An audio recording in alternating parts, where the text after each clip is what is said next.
व्यापक योगदान आणि वारसा. बाबूरावजींनी कला दिग्दर्शन, त्रिआयामी सेट डिझाईन, वेशभूषा, कृत्रिम प्रकाश व्यवस्था आणि प्रसिद्धीसाठी पोस्टर आणि पुस्तिका यासारखं महत्त्वपूर्ण गोष्टींची सुरुवात केली. इतकंच नाही तर ते चित्रीकरण करण्यापूर्वी पात्रे आणि दृश्यांची रेखाचित्रे बनवत असत. या सिनेमॅटोग्राफिक पद्धतीची प्रशंसा नंतर सत्यजित रे सारख्या निर्मात्यांनीही केली.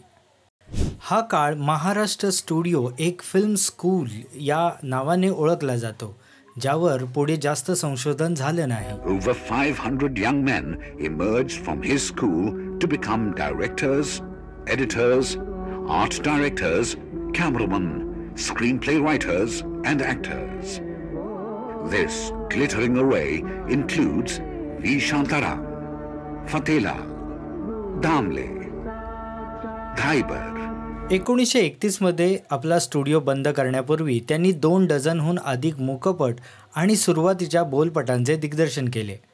त्यांनी सावकारी पाश, उषा, प्रतिभा, रुक्मिणी स्वयंवर यासारखे अनेक बोलपट बनवण्याचा प्रयत्न केला, पण ते त्यांच्या मूकपटांइतका प्रभाव टाकू शकले नाहीत.